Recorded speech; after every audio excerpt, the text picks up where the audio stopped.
Hi, welcome to my channel. My name is Riley, and today I am going to be talking about my home birth and how wonderful it was. Disclaimer real quick, my son and my dog are right here playing, running around, so you will probably hear both of them throughout this video. But yeah, so let's just go ahead and get into it. I was very blessed to have a very easy, very minimal pain birth. It was really fantastic.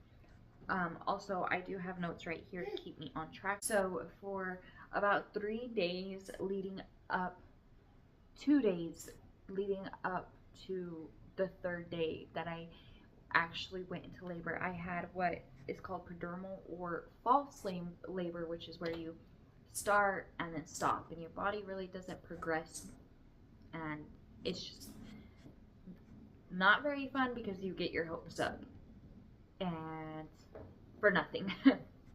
So yeah, so I had prodromal labor. Well, on the third day it started, and I texted my midwife and I was like, hey, I am having contractions and I don't want it to be false labor again. And so she was like, okay, let me go ahead and send you the forum on how to do how to naturally induce labor through nipple stimulation. So I went ahead and did that, and she instructed me to do 10 minutes on one breast, then 10 minutes on the other breast for 2 hours, alternating between each breast. So I went ahead and did that, and I didn't immediately notice any more intense contractions or really any change at all. So about 2 hours, 3 hours later, my husband got home from work, and at this time I was still having contractions, but they weren't very intense, but they were getting pretty close together. So we went ahead and we got some dinner and we went for a walk. When we got back to the house, I was timing my contractions and my app was telling me to go to the hospital. Obviously I had a home birth, but if I didn't have a home birth and I would have went to the hospital, they most likely would have sent me home.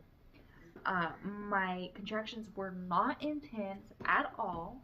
They were very minimal, not very painful at all, but they were close together.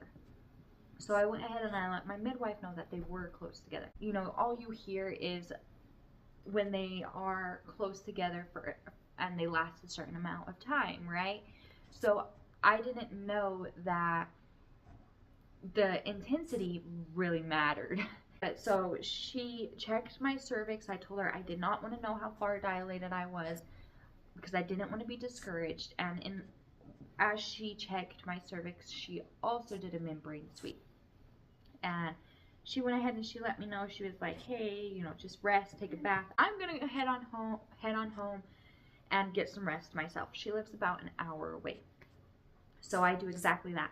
I take a bath and I'm just chilling.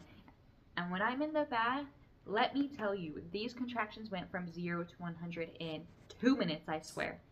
So I was like, I have to get out of this bath. It must be the water. As soon as I got in the bath, my contractions spiked. I asked my midwife if taking a bath would affect me going into labor, and she let me know that if it was going to happen, it was going to happen. The bath was not going to be the deciding factor on that. So yeah, so I went ahead and took the bath, and then it was so intense, so I told my husband I need help, I need to get out. So he helped me out of the bath, and I'm still having intense contractions, and I'm like, you need to get a hold of the midwife. I can't talk to her at this point because contractions are just so intense and so close together. So he gets on the phone with her, and she's on speakerphone, and he's like, hey, so Riley said that she thinks you should come.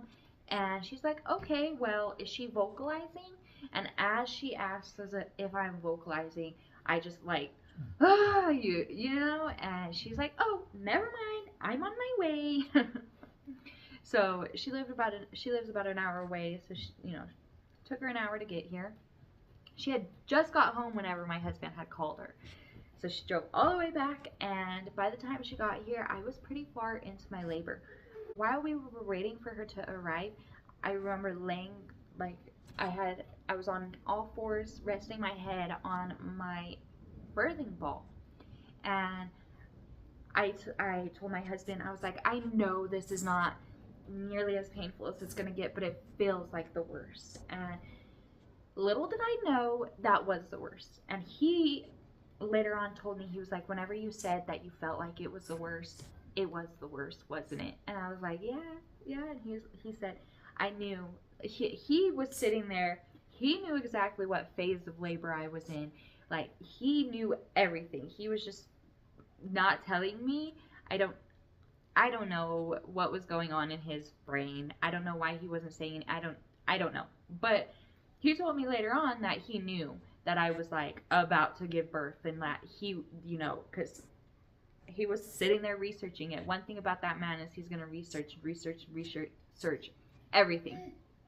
And yeah, so when my midwife gets here, they start setting up the birthing tub, and I'm just laboring kind of off by myself, doing my own thing. Every now and then, like, I was walking around and I would lean on my husband, or, you know, but other than that, I was just kind of laboring by myself. It was very quiet in here, very dark. It was just great. So then I went and I sat on the toilet facing, I straddled the toilet, and I had a pillow so I could rest my head on the back, and I was just laboring like that for the rest of the time. And eventually then I started having involuntary pushes. My body was pushing, the contractions were pushing baby out, and I wasn't pushing. So that happened, I had two, that happened with two contractions before. On the second one, I was like, he's coming. Because at first it didn't dawn on me what was happening. But when with the second one, I was like, okay, I think I need to push. He's coming. So I just shouted. I was like, he's coming. And my midwife came in with all of her equipment. And my bathroom is pretty small, so my husband's just standing at the door. And the birthing tub was not full yet. Not so, sadly. So she's just throwing stuff around, getting everything ready because baby is about to be here, right? And I pushed for 8 more times, a total of 10 pushes, and baby was here. I started pushing at 12:11. That was when I first reported pushing, and 12:21 a.m. he was here with us. He was born in the sac in Call, and she had to tear open the sac, which I wonder what that felt like. I had put my hand down there, and I had felt like his head, not his head because it was in the sac, but I wonder what it had felt like to rip that open. Anyway, so she did that, and she brought him up to me, and he was here. There he was. So she gave him to me, and I was just looking at him, and he was not crying yet. So I was like, I'm concerned that he's not crying. So she took the thing and made him cry, basically. She sucked all of the stuff out of his throat, and he started crying.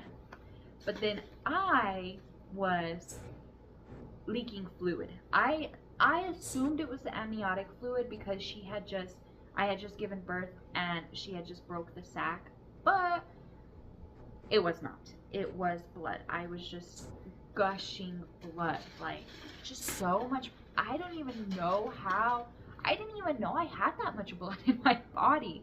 So I was just gushing blood. And she gave me a shot in my leg. I want to say it was Pitocin, but I'm not entirely sure. And that didn't do much at all. So she another one in the other leg. And after that, she they had got me up and walked me to my bed. And I'll insert pictures because I had a photographer. Side note, I had a photographer, and everything just happened so fast. I labored so quick, and he just came so fast that the very first picture she took was his head coming out. So I'll insert that picture. I'll insert all of the pictures, all of them. They took me to the bed where I then delivered the placenta, did skin to skin, got him to latch for the first time, and everything was just great. But I was still bleeding. So she told me, well, when was the last time you peed? And I was in labor. I wasn't thinking about peeing. I was thinking, I don't know what I was thinking about because I was in labor. So I was like, I don't know. I don't even recall peeing at all, like this whole day.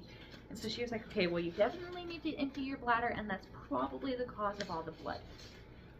So she gets me up, and we walk to the restroom for me to relieve my bladder. But as soon as I sit on the toilet, I start going out. I start fainting. And she had alcohol pads and ammonia pads. I think I'm saying that right. And she was just alternating and like making me smell them, but I still fainted. So I come back to her just Riley, you know, just trying to get my attention, just trying to get me back. And yeah, so then after that, she had me laid down on the bathroom floor, where I then laid there for 4 hours while my husband was asleep doing skin to skin with the baby. Now, I know what that sounds like. He was asleep. I totally get it. He had work. He had been up for over 24 hours. He had got up at like 3 that morning, and at this time it was already like 5 a.m. That's how long it had been. So I understood he was sleeping, and also I was glad that he was asleep because it was a little bit intense. I mean, I fainted, like I was losing so much blood. I just wanted him to worry about himself and the baby and not be worried about me. And then his alarm goes off for work. And that's how I know that it had been forever that I was laying there, because I was like, okay, this baby was born at 12:21. His alarm clock goes off. I think it was going off at 5:20. And so I was like, I had been there for 4 hours, just laying there. And they were giving me food. They were trying to do everything.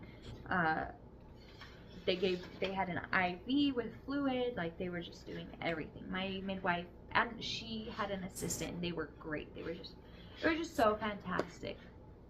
So after that,